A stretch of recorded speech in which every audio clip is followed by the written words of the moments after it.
going to learn how to present the paper, how to write the answers to those the questions in the pre-board exam or board examination.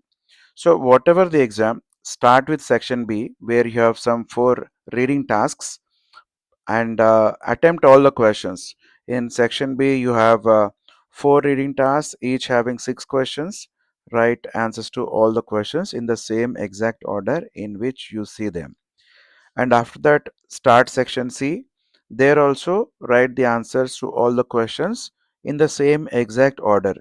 In case you want to attempt a particular bit later, leave as much space as the answer to that question requires and go to the next bit. Once you are done with the easier ones, come back to the one that you have not answered yet and write the answer to that question in the space that you have left out earlier.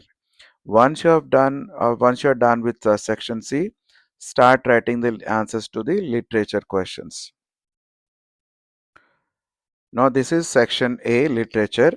So here you have in the first bit 3 questions are there. They are all from prose. You need to attempt only 2 here. And again 3 questions from poetry. 2 you need to attempt. And again here in the third bit, you need to attempt out of the 3 questions from short stories. So don't write extra answers. Here you write only two answers from each bit. 6 answers you have to write. And the length of the answer, if you want to get full marks, has to be this big. It's a 2-page long answer. This is how you need to write. Now section B here, seen passage, unseen passage, ads and non-verbal data. So this is a seen passage here. 6 questions are there. 4 questions you are asked to attempt. Attempt all the 6 questions like this. If possible, write in short. If the question requires that you write a full sentence, write a full sentence, or else you can write in short like this. And this is an unseen passage, same as before. Answer all the 6 questions, and sometimes you can write in short also. There is no need to write in full sentences. Now this is add. So add is followed by again 6 questions. Write your answers this way. Then you have non-verbal data. So this is your non-verbal data. Again, it has 6 questions and write answers to all the 6 questions like this. Then the section C starts with punctuation.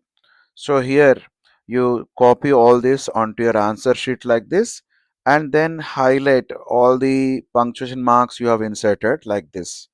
Also mention the number of punctuations you have inserted. And they ask you to insert 8 punctuation marks, but then try to make it like 10, 12, because even if you make some mistakes, you will get full marks. Say you have inserted 12 punctuation marks and 4 of them are wrong, and you will still get your full 4 out of 4 marks. And matching meanings.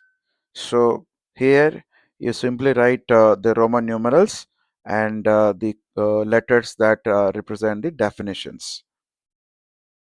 And here idioms and phrases.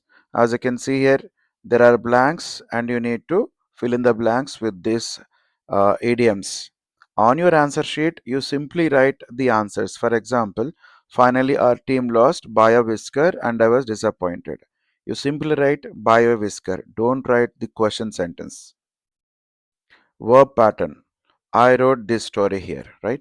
So your answer should be like this. You are asked to write 4 sentences, but write as many as 6 sentences. Even if you make a couple of mistakes, that's not going to affect your score. Then filling in forms here. So you'll be given a little passage with some information followed by a form. Your answer should be like this. Just write the bit number and the blank number, the information you are supposed to write in that blank.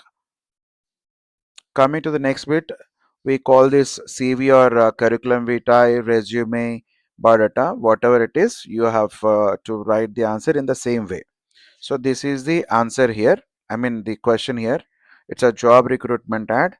The answer it consists of generally 2 things. One is biodata kind of thing where you write your own personal information, educational qualification and experience, followed by a cover letter. Cover letter, 90% of the examiners, they give you full marks even if you don't write a cover letter. But there are a few who want a cover letter. Only then they'll give you full 4 of 4 marks. If there is no cover letter, such people might reduce half a mark or 1 mark. Look at the answer. So the curriculum vitae answer itself, it takes more than 1 page, maybe 1.5 pages long. It's followed by the cover letter. This is cover letter. Next comes letter writing. So letter writing, you have always two questions. One asks you to write a formal letter, the other informal letter. If possible, try to write a formal letter because it's a little lengthier and also looks better. So you also have the chance of getting full marks. This is how you write the letter, formal letter.